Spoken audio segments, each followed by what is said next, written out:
दोस्तों नमस्कार, हमारे YouTube channel air study IQ में आपका स्वागत है। दोस्तों जैसा कि आप लोग जानते हैं, हम सामान्य जागरूकता जनरल अवेयरनेस की क्लास अपने प्लेटफॉर्म पर लगातार ले रहे हैं दोस्तों। तो आज हम उसी में आप लोगों को जो हमारे पड़ोसी देश हैं उनके बारे में पढ़ा रहे थे। हमने आपको नेपाल, भूटान, बांग्लादेश, पाकिस्तान इन सब बारे में इनके बारे में पढ़ा दिया था दोस्तों। आज हम म्यांमार को लेके आए हैं कि म्यांमार के बारे में कुछ जानकारियाँ देंगे दोस्तों आपको। दोस्तों आपको बता दें कि म्यांमार जो है बहुत ज़्यादा अभी चर्चा में रहा है, क्योंकि यहाँ पे तख्ता पलट हो गया था। यहाँ पे आर्मी का शासन हो गया था दोस्तों। यहाँ के जो आर्मी जनरल हैं मिन आंग हाइंग, इन्होंने दोस्तों म्यांमार के सत्ता पे कब्जा कर लिया 15 फरवरी 2021 को। दोस्तों आपको बता दें 20 नवंबर 2020 में चुनाव हुए और यहाँ की राज्य सलाहकार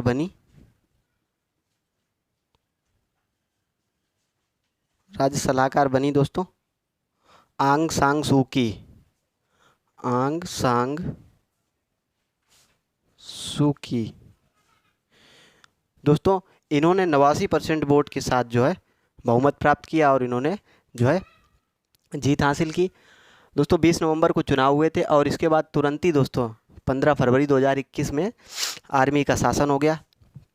ठीक है दोस्तों, तो आज हम आपको बताते हैं कि ये जो म्यांमार है हमारे देश के साथ कितनी सीमा साझा कर रहा है और कौन कौन से राज्य हैं जो म्यांमार के साथ सीमा साझा कर रहे हैं। ठीक है, तो मैप बना के पहले देखते हैं दोस्तों।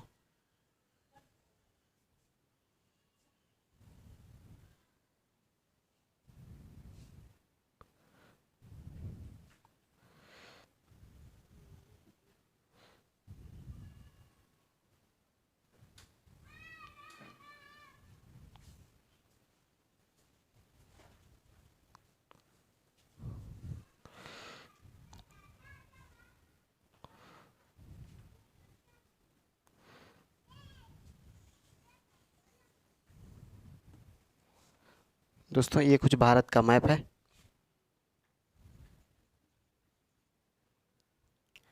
ये कुछ इंडिया का मैप है दोस्तों। और ये अगर देखा जाए तो ये दोस्तों म्यांमार है, ऐसा पतला सा ये चला गया और ऐसे। ठीक है दोस्तों, अगर म्यांमार की बात करें तो ये म्यांमार है। कुछ भारत के साथ दोस्तों म्यांमार की अगर सीमा की बात करें, भारत के साथ सीमा, तो ये दोस्तों 1643 किलोमीटर 1643 किलोमीटर भारत के साथ सीमा साझा करता है। अब म्यांमार के बारे में कुछ जानकारी आपको देते हैं कि म्यांमार जो है एक एशियाई देश है। म्यांमार एक एशियाई देश है।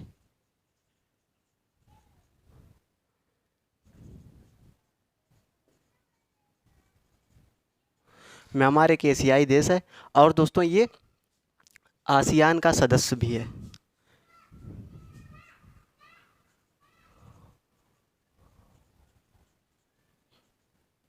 आसियान का सदस्य देश है।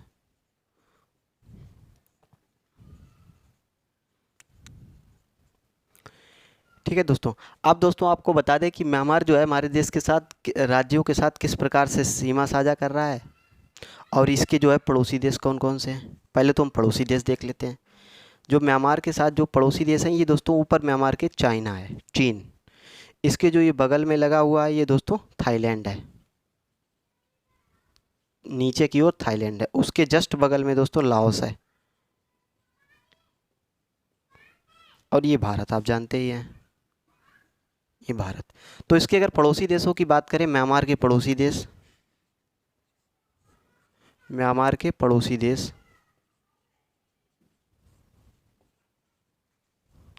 तो इसके 4 पड़ोसी देश हैं दोस्तों। म्यांमार के जो है 4 पड़ोसी देश हैं। नंबर 1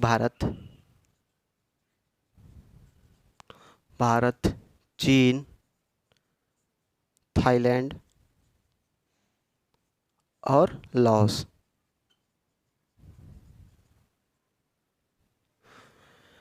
म्यांमार के 4 पड़ोसी देश हैं। अब दोस्तों आप लोगों को बता दें कि जो इसके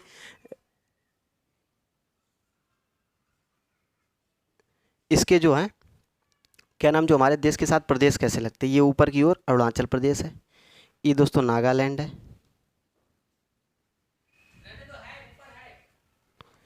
ये दोस्तों नागालैंड है,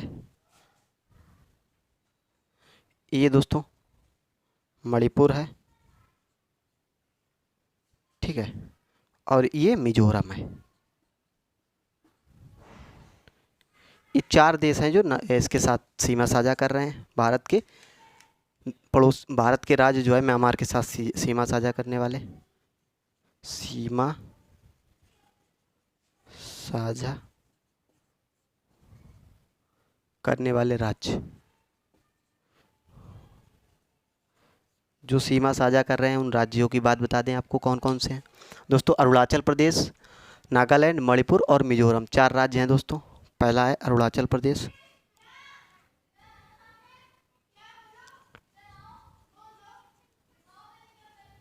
अरुणाचल प्रदेश, अरुणाचल प्रदेश। दूसरा दोस्तों नागालैंड,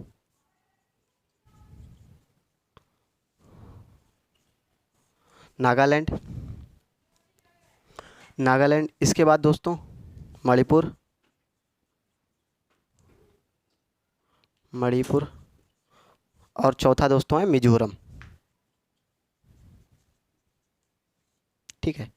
जो इसके 4 राज्य हैं जो इसके साथ सीमा साझा कर रहे हैं। और दोस्तों अगर आपको मैप में नहीं दिख रहा तो हमने आपको बता दिया कि ये 4 जो देश हैं, एक भारत, चीन, थाईलैंड, लाओस, इस प्रकार से जो है म्यांमार के साथ, पड़ोसी देश है म्यांमार के, सीमा साझा कर रहे हैं। अब म्यांमार की दोस्तों कुछ बातें आपको बता दें कि म्यांमार की राजधानी क्या है, म्यांमार के जो सत्ता पलट होने से पहले इसके राष्ट्रपति कौन थे, और इसकी राज्य सलाहकार जैसा कि आपको हमने बताया कि आंग सांग सू की है। तो दोस्तों पहले तो इसके हम राजधानी देख लेते हैं। राजधानी क्या है, तो इसकी राजधानी है न्यायपीढ़ा,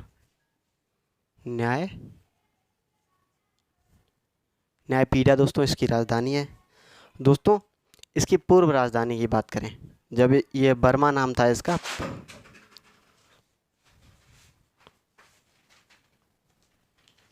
इसका बर्मा नाम था, तब इसकी जो राजधानी की बात करें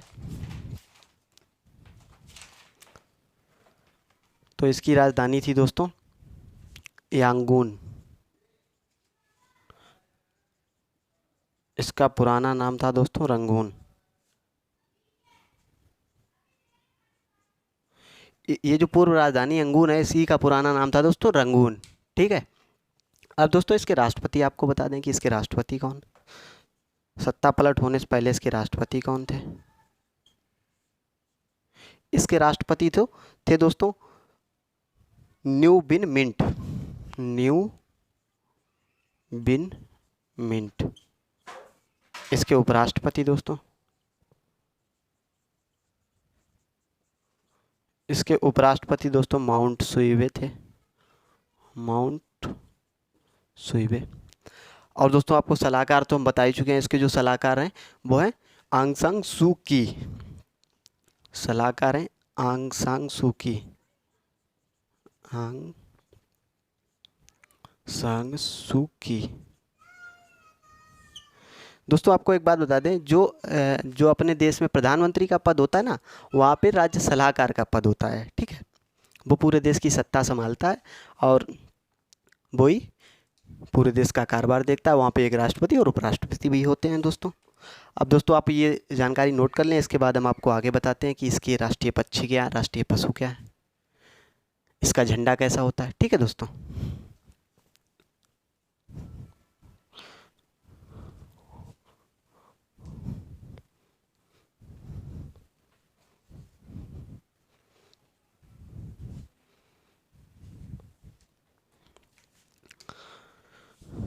दोस्तों अगर इसकी पहले हम मुद्रा की बात कर लें तो इसकी जो मुद्रा है वो क्यात है, ठीक है। जो म्यांमार की जो मुद्रा है वो क्यात है। और दोस्तों अगर इसके राष्ट्रीय पक्षी की बात करें, इसका राष्ट्रीय पक्षी है दोस्तों ग्रे पीकॉक, ठीक है। इसका राष्ट्रीय पक्षी दोस्तों ग्रे पीकॉक है। और अगर इसके राष्ट्रीय पशु की बात करें तो दोस्तों इसका राष्ट्रीय पशु है टाइगर। म्यांमार का राष्ट्रीय पशु जो है दोस्तों टाइगर है। अब इसके फूल की बात कर लेते हैं। इसका दोस्तों जो फूल है ये पीडुक है, पीडुक। इसका राष्ट्रीय फूल जो है पीडुक है। और अगर इसके राष्ट्रीय वृक्ष या पेड़ की बात करें तो दोस्तों ग्रीन पावरफुल है, ग्रीन पावरफुल। ठीक है, ग्रीन पावरफुल है। और दोस्तों अगर यहाँ पे बात करें कि यहाँ पे जो आबादी रहती है, जो जनसंख्या रहती है, यहाँ पे 90% के आसपास दोस्तों बौद्ध लोग रहते हैं। बर्मा में 90% से ज़्यादा जो है लगभग बौद्ध लोग रहते हैं, बाकी 10% में सभी धर्म रहते हैं। इसके बाद दोस्तों एक बात और बता दें, यहाँ की जो राजभाषा है या राष्ट्रभाषा है वो बर्मी है। इसी राष्ट्रभाषा की वजह से ही समझो एक तरीके से जो है ब्रिटिश लोग थे, इसका नाम जो है इन्होंने बर्मा रख दिया था। बर्मा, म्यांमार का नाम, पुराना नाम आप जानते भी होंगे, बर्मा था। ठीक है, जब इसका बर्मा नाम था तब इसकी राजधानी यांगून हुआ करती थी, जिसका पुराना नाम रंगून था। ठीक है दोस्तों, अब दोस्तों आपको एक बात बता दें कि ये भारत से कब अलग हुआ। अगर इसकी बात करें, जो म्यांमार है ये भारत से कब अलग हुआ और इसे आज़ादी कब मिली। दोस्तों ये 1937 से पहले जो है भारत का एक देश वो पार्ट हुआ करता था, और ब्रिटिश की कॉलोनी में पाकिस्तान, बांग्लादेश और भारत और म्यांमार, ये चारों जो कंट्री थे ये एक साथ आते थे। लेकिन 1937 के बाद म्यांमार को जो है क्या नाम अंग्रेज़ों ने अलग कर दिया, और उन्होंने कहा ये मेरी अलग कॉलोनी है, और भारत से 1937 में इसे अलग कर दिया, क्योंकि उन्हें पता चल गया था कि अगर भारत आज़ाद होगा तो फिर म्यांमार को भी आज़ाद करना पड़ेगा, जैसे पाकिस्तान और बांग्लादेश को किया। ठीक है, तो म्यांमार जो है भारत से कब अलग हुआ, ये भारत से अलग हुआ है 1937 में। और दोस्तों अगर इसकी स्वतंत्रता की बात करें, ये स्वतंत्र कब हुआ, ये स्वतंत्र हुआ है दोस्तों 4 जनवरी 1948। इसमें दोस्तों जो आंग सांग सू हैं, आंग सांग सू की, इनके पिता जो थे वो एक आर्मी में अधिकारी पोस्ट पे थे, उनका बहुत ही सहयोग रहा म्यांमार को आज़ाद कराने में दोस्तों। ठीक है, अगर स्वतंत्रता दिवस की बात करें, इसका स्वतंत्रता दिवस कब मनाया जाता है, तो दोस्तों 4 जनवरी को इसका स्वतंत्रता दिवस मनाया जाता है। दोस्तों अगर इसकी, ये तो स्वतंत्रता दिवस की बात हो गई। इसके बाद अगर दोस्तों बात बताएं आपको कि इसकी सबसे लंबी नदी, इसकी नदी की बात करें, जो सबसे लंबी नदी है म्यांमार की, वो इराबर्दी है, इराबर्दी सॉरी, इराबर्दी इसकी सबसे लंबी नदी है म्यांमार की दोस्तों। और दोस्तों आपको बता दें कि हमारे जो एक वो थे क्या नाम, राजा बहादुर शाह जफ़र, तो उनका मकबरा जो है म्यांमार में ही है। बहादुर शाह जफ़र, बहादुर शाह जफ़र,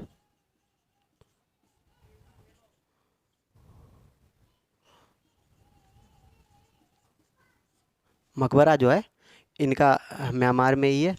ठीक है, अभी जब हमारे प्रधानमंत्री नरेंद्र मोदी म्यांमार गए थे तो वो यहाँ मकबरे पे गए थे। ठीक है, अब दोस्तों आपको बता दें कि जो ये तख्ता पलट हुआ ये कई बार होता रहा है म्यांमार में, कई बार तख्ता पलट हुआ है दोस्तों। एक बार तो जो सबसे पहली बार हुआ था 2 मार्च 1962, 2 मार्च 1962 को हुआ था दोस्तों। इस प्रकार से इसका मैप है, यही बना लेते हैं।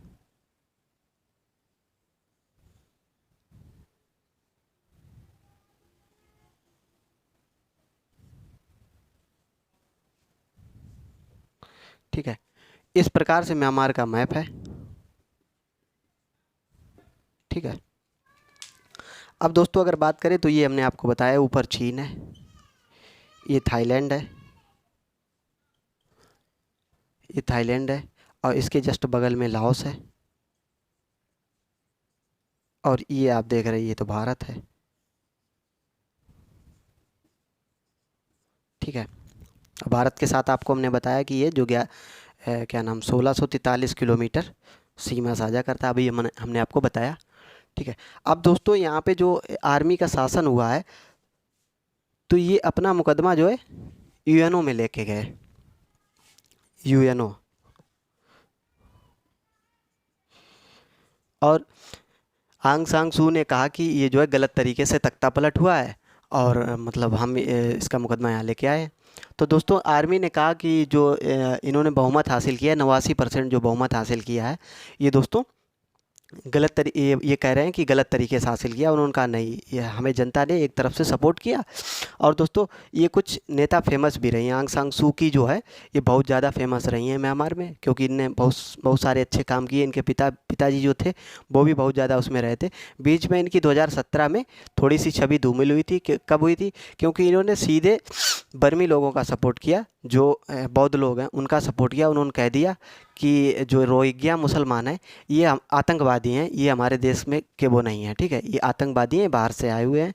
और ये जब ये रोहिंग्या मुसलमान हमारे मिजोरम में आ गए थे तो इसकी थोड़ी सी छवि जो है इनकी आंग सान सू की ख़राब हुई थी। जब ये यूएनओ में केस गया था तो इन्होंने यूएनओ में सीधा बोल दिया था कि नहीं, ये जो है क्या नाम आतंकवादी हैं, ये रोहिंग्या मुसलमान हमारे देश के नहीं हैं, ठीक।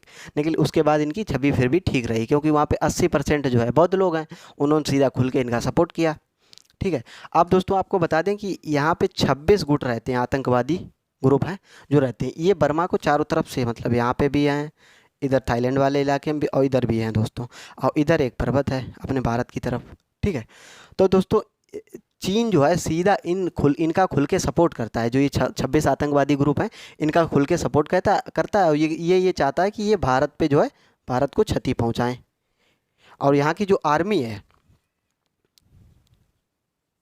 बेशक आर्मी ने तख्ता पलट किया लेकिन वो आतंकवादी ग्रुपों से के खिलाफ रहता है। पाकिस्तान जैसा नहीं है कि आर्मी भी उनकी सपोर्ट करे, क्योंकि पाकिस्तान तो ये करता है कि जो भी गलत ग्रुप हैं वहाँ पे जो आतंकवादी ग्रुप हैं उनका सीधा सपोर्ट करता है। लेकिन यहाँ की आर्मी ऐसा नहीं कर रही है।